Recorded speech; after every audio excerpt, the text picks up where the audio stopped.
आधार card की तरफ से एक बहुत ही बड़ा अपडेट निकल के आया है कि जिन लोगों का आधार कार्ड बन चुका है और वे लोग अभी तक ये काम नहीं कराए हैं तो वो अपना ये सारा काम करवा लें। तो वो कौन कौन सा काम है वो आपको सारा डिटेल हम बताएंगे। अगर आप ये काम नहीं करवाते हैं तो आपका आधार कार्ड को बंद भी कर सकता है। और ऐसा भी हो सकता है कि सपोज कीजिए कि जैसे पैन कार्ड में हुआ था कि हाँ, जो पैन कार्ड आधार कार्ड से लिंक नहीं करवाए थे उनका अभी फ़िलहाल में 1,000 रुपया का जो फाइन लग रहा है, तो सरकार वैसा भी नियम इस पर ला सकती है। तो कौन सा ऐसा काम है जो आपको तुरंत करवाना है, तो चलिए उसके बारे में हम डिटेल से बात करते हैं। अगर अभी तक आप मेरा चैनल नेक्स्ट वाई HT को सब्सक्राइब नहीं किए हैं तो कृपया सब्सक्राइब कर लें और अपने दोस्तों के बीच शेयर कर दें। तो दोस्तों, एक बहुत ही बड़ा न्यूज़ निकल के आया है कि वैसे आधार कार्ड धारक जो मतलब आधार जिनका बना हुआ है और जब से बना है वो अभी तक उसमें कोई भी अपडेट नहीं किए हैं, ना कोई इसमें नाम चेंज किए हैं, ना बायोमेट्रिक अपडेट किए हैं, ना मतलब किसी तरह का कोई अपडेट नहीं किए हैं, तो वैसा आधार कार्ड को बायोमेट्रिक अपडेट और डेमोग्राफिक अपडेट ये करवाना कंपलसरी है। तो क्या क्या होता है डेमोग्राफिक अपडेट और बायोमेट्रिक अपडेट, उसके बारे में आपको हम डिटेल से बताते हैं।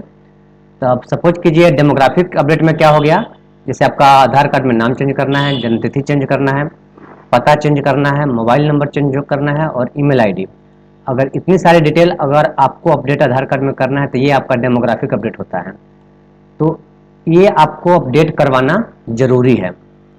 और अगर सपोज कीजिए कि आपका आधार कार्ड बनाए हैं और अभी तक उसमें फ़ोटो या फिर आँख का आइरिस या फिर फिंगर ये लेने में दिक्कत हो रहा है, कहीं पे लगाते हैं तो दिक्कत होता है, तो उस केस में आपको बायोमेट्रिक अपडेट भी करवाना है। तो मतलब एक सीधा तौर पर मान लीजिए कि अगर आपका आधार कार्ड धारक है और जब से आपका आधार कार्ड धारक बना है तब से अगर आप अभी तक कोई भी चेंज नहीं करवाए हैं तो अभी काम आपको करवाना ज़रूरी है। तो दोस्तों, इसके बारे में हम बता दें कि चेंज करने के लिए सरकार ने एक विशेष करके एक नोटिस निकाला हुआ था जिसमें मेंशन किया हुआ था कि ऐसे आधार नंबर को अपडेट करना जरूरी है जो मतलब स्टार्टिंग से जो जिसका बना हुआ है अभी तक उसमें कोई अपडेट नहीं करवाया है। क्योंकि अब कुछ भी सरकारी सेवाओं का लाभ उठाने के लिए आपको ये सारा आधार कार्ड में जितनी सारी अपडेट है अपडेट करवाना जरूरी है, ताकि आपका जो आधार कार्ड में किसी तरह का कोई असुविधा न हो।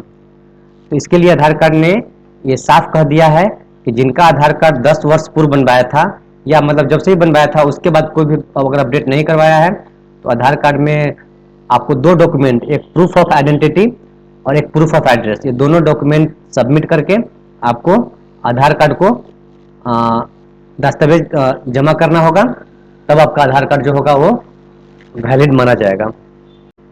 तो दोस्तों, तब बची बात कि अगर आपने अभी तक आधार कार्ड में ये सारी अपडेट अगर नहीं करवाया है तो ये अपडेट आपको कराना कैसे होगा, मतलब क्या इसका प्रोसेस है। तो इसका आपको हम बता दें कि इसका दो तरह से आपको अपडेट करवा सकते हैं। पहला तो आप आपके जो नियरेस्ट सेंटर में जहाँ भी आपका आधार सेवा केंद्र है, आस्क सेंटर है, वहाँ से जाकर के आप करवा सकते हैं या फिर आप सेल्फ अपडेट पोर्टल पर जाकर के करवा सकते हैं।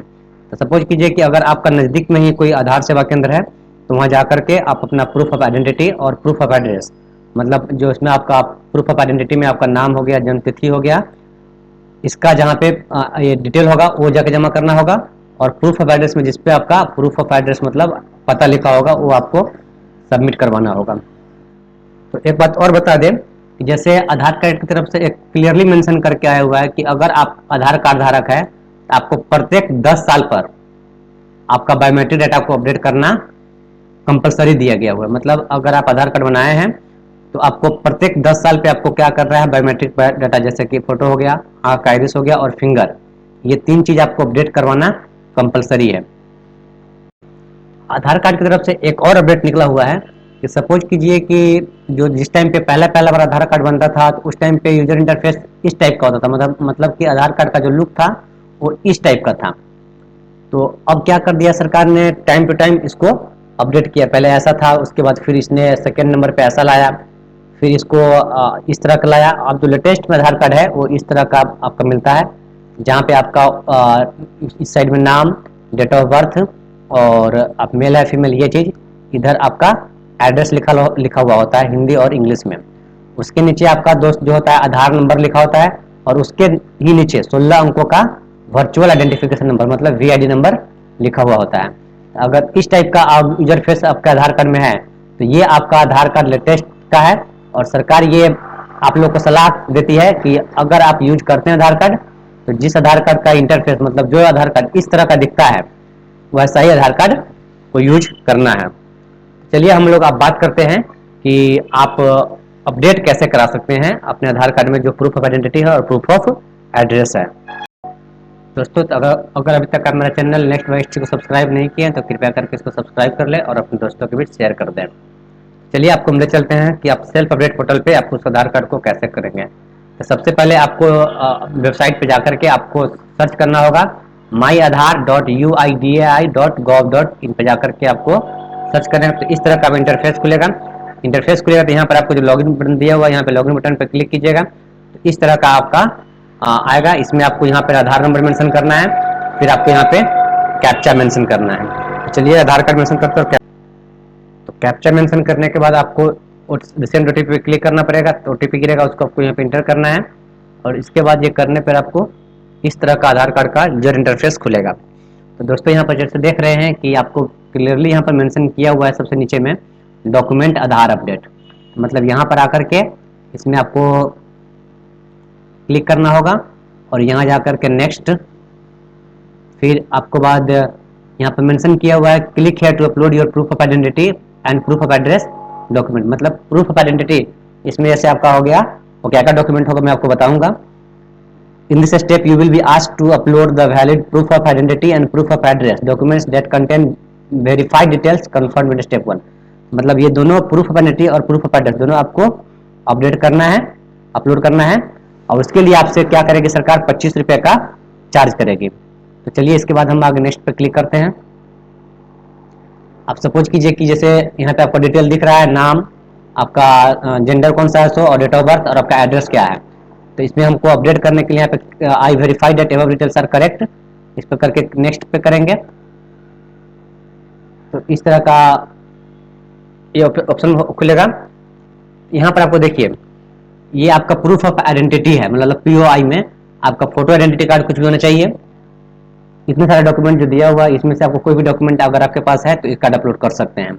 यहाँ पर सबसे बेस्ट आपका पैन कार्ड है, फिर एक बार पासपोर्ट रखते हैं तो पासपोर्ट है, उसके बाद ड्राइविंग लाइसेंस है, बैंक पासबुक है, मतलब ये सारे डॉक्यूमेंट आप प्रूफ ऑफ आइडेंटिटी में कर सकते हैं। तो चलिए मैं पैन कार्ड को सिलेक्ट करता हूँ। अब आपको क्या करने का view details and upload document, यहाँ पर आपको जहाँ पे फाइल है आपका पैन कार्ड का वहाँ से जाकर के आप पैन कार्ड भी अपलोड कर सकते हैं यहाँ से। इसके बाद आपको यहाँ पर देखिए proof of address, proof of address में आपको इतने सारे डॉक्यूमेंट है जैसे अलॉटमेंट लेटर है, आर्म्स लाइसेंस है, बैंक स्टेटमेंट है, तो आप ये कर सकते हैं। या फिर सेंट्रल अगर आप कहीं जॉब सरकारी जॉब करते हैं तो सेंट्रल स्टेट गवर्नमेंट का आईडी कार्ड होगा वो आप कर सकते हैं। ड्राइविंग लाइसेंस कर सकते हैं, इलेक्ट्रिसिटी बिल कर सकते हैं। कोशिश ये रहेगा कि इलेक्ट्रिसिटी बिल अगर जब आप डालते हैं तो वो जो आधार होल्डर है उनके नाम पर ही इलेक्ट्रिसिटी बिल होना चाहिए। गैस कनेक्शन बिल है, उसके बाद आपका फिर यहाँ पर देखिए पासपोर्ट है, फिर प्रॉपर्टी टैक्स रिसिप्ट है, राशन कार्ड जो आपके पास है वो हो गया। और जैसे एक आधार फॉर्मेट जो निकलता है उस पर आपका साइन एमपीएमएलए या फिर म्यूनसिपल काउंसिलर से या फिर किसी आप जहाँ पे स्कूल में पढ़ते हैं जो रिकॉग्नाइज्ड स्कूल सरकारी स्कूल है वहाँ के हेड से करवाना होगा। या फिर आपको तहसीलदार ग्रुप पे गेजेटेड ऑफिसर जो होता है सो चाहे ग्रुप बी का गेजेटेड ऑफिसर या फिर ईपीएफओ ऑफिसर या फिर आपके विलेज पंचायत मतलब मुखिया हो गया या फिर अगर आप नगर निगम में आते हैं तो वार्ड पार्षद हो गया, इसका वोटर आईडी कार्ड हो गया। तो ये आपका इसमें से जो भी आपके पास डॉक्यूमेंट है वो डॉक्यूमेंट को करके यहाँ पे अपलोड करना होगा। इसके बाद आपका यहाँ पे कंडीशन दिया गया है इसको क्लिक करके नेक्स्ट पे कीजिएगा, देन आपका पेमेंट गेटवे खुल जाएगा, वहाँ पे आपको 25 रुपये का पेमेंट करके आपको ये सबमिट करना है। तो इस तरह से जब डॉक्यूमेंट ये आपका अपडेट हो जाएगा तो इस तरह का आपका एक SRN नंबर जनरेट हो जाएगा और आपको 2 दिन मतलब सप्ताह भर के बाद आप फिर से जाकर के चेक कर सकते हैं कि हाँ वो डॉक्यूमेंट जो आप अपलोड किए हैं वो वेरीफाइड हुआ है कि नहीं। तो वेरीफाइड होने के बाद आपका आधार कार्ड फुल्ली अपडेटेड हो जाएगा। जैसे दोस्तों आप लोग को पता चल गया होगा कि मतलब क्या क्या चीज़ आधार कार्ड में ये करवाना है, तो आपको फिर से मैं एक बार बता दूं कि आप अगर अभी तक जब से आपका आधार कार्ड बना है तब से अगर अभी तक आप उसमें कुछ भी अपडेट नहीं करवाए हैं तो ये सारे जो है इसमें से कुछ भी अपडेट आपको करवाना है। और एक चीज़ तो आपका सरकार की ओर से कंपलसरी मैसेज रहता है कि हाँ, अगर किसी बच्चे का आधार कार्ड 5 साल से पहले बना है तो उसका पहला जो बायोमेट्रिक मैंडेटरी अपडेट होता है वो 5 साल पे होता है, और दूसरा जो होता है वो 10 साल पे होता है। तो इतना साल पे बच्चों का जो बायोमेट्रिक अपडेट है वो करवाना कंपलसरी है। दोस्तों, इसके साथ साथ एक और बात आपको हम बता दें कि जैसे आधार कार्ड की तरफ से एक बहुत ही मतलब एक नियम निकल के आया हुआ है कि अगर सपोज कीजिए कि आपको आधार कार्ड में नाम चेंज करवाना है या फिर करेक्शन करना है। सपोज कीजिए कि नाम में अगर करेक्शन करना है, जैसे आपका मान लीजिए कि नाम रंजन कुमार है या जो भी है, उसको नाम में मतलब सिर्फ करेक्शन करके रंजन कुमार से रंजन प्रसाद करना, टाइटल को हटाना है, या फिर रंजन में मान लीजिए कि स्पेलिंग में गलत हो गया तो वो को सुधारना है, तो वो आप इजीली सुधार सकते हैं। लेकिन सपोज कीजिए कि पहले आपका नाम जो आधार कार्ड पे था वो पहले भूषण कुमार था, अब वो आधार कार्ड में नाम आपका संतोष प्रसाद करना है, मतलब नाम को क्या करना है, टोटली चेंज करना, बदल देना है। तो उस केस में सरकार ने इस तरह का बहुत ही अलग तरह से नियम निकाल दिया है कि उसमें आपको पेपर में 2 कटिंग छपाना होगा, फिर मतलब बहुत सारा डॉक्यूमेंट करके गुजरना होगा, उसके बाद आपका नाम चेंज होगा। तो इस टाइप के लिए अगर है तो आप मुझसे कंसल्ट कीजिएगा, जितना होगा आपको अच्छा से अच्छा राय सलाह देकर के आपके नाम को बदलवाने का हम कोशिश करेंगे। क्योंकि आधार कार्ड का एक नियम है कि उसमें अगर आपका आधार कार्ड बना हुआ है तो पूरे आप लाइफ टाइम में जितना जब तक आप रहेंगे तब तक आधार कार्ड में सिर्फ 2 ही बार आप नाम चेंज करवा सकते हैं। और अगर जन्म तिथि को सुधारना है तो उसमें आपको मात्र एक ही बार जन्म तिथि सुधार सकता है। लेकिन सरकार आधार कार्ड की तरफ से एक ऐसा भी नोटिस निकल के आया कि अगर आप एक बार करवा चुके हैं और फिर भी आपको अपडेट करवाना है तो उसके लिए सरकार ने एक अलग से नियम निकाला हुआ है, आधार कार्ड की तरफ से एक अलग से नियम निकला हुआ है। तो जिसके लिए आप कंसल्ट कीजिएगा तो उसका हम सारा डिटेल आपको हम बताएंगे कैसे कैसे क्या करना है, और ताकि वो आपको बिना किसी परेशानी के, बिना किसी दौड़ धूप के आपका काम आसानी से हम करवाने का कोशिश करेंगे। दोस्तों, तो यही तो आज का एक बहुत ही बड़ा अपडेट था, तो सोचे हैं जो आप लोगों के बीच बता दें। तो आप लोगों से जितने भी आधार कार्ड धारक हैं उनसे रिक्वेस्ट है कि अगर आप लोग अभी तक इसमें से कुछ भी चीज़ नहीं करवाए हैं आधार कार्ड बनने के बाद तो तुरंत करवा लें, क्योंकि ऐसा अगर हो सकता है, क्योंकि वो सरकार है, अगर सपोज कीजिए कि बाद में अगर सपोज 10 साल के बाद आप नहीं करवाएं और आपका जो डाटा है वो CIDR से अगर डाटा को हटा देती है, मतलब जहाँ उसका डाटा जो रिकॉर्ड होता है उसको अगर हटा देती है आधार कार्ड को, तो फिर कहीं ऐसा सरकार ना कर दे कि उसके लिए आपको पैन कार्ड की तरह अलग से कुछ एक्स्ट्रा पेनाल्टी करना पड़े। तो जिन लोगों का अभी तक आधार कार्ड में ये चीज़ नहीं करवाए हैं, अभी तक कुछ अपडेट नहीं करवाए हैं, तुरंत से तुरंत करवा लें। बाकी अगर अभी तक आप मेरा चैनल नेक्स्ट वाइस को सब्सक्राइब नहीं किए तो सब्सक्राइब कर दें और अपने दोस्तों के बीच शेयर कर दें। तो थैंक्स फॉर योर वॉचिंग। फिर मिलेंगे अगले वीडियो में, तब तक के लिए आप खुश रहिए, स्वस्थ रहिए, धन्यवाद।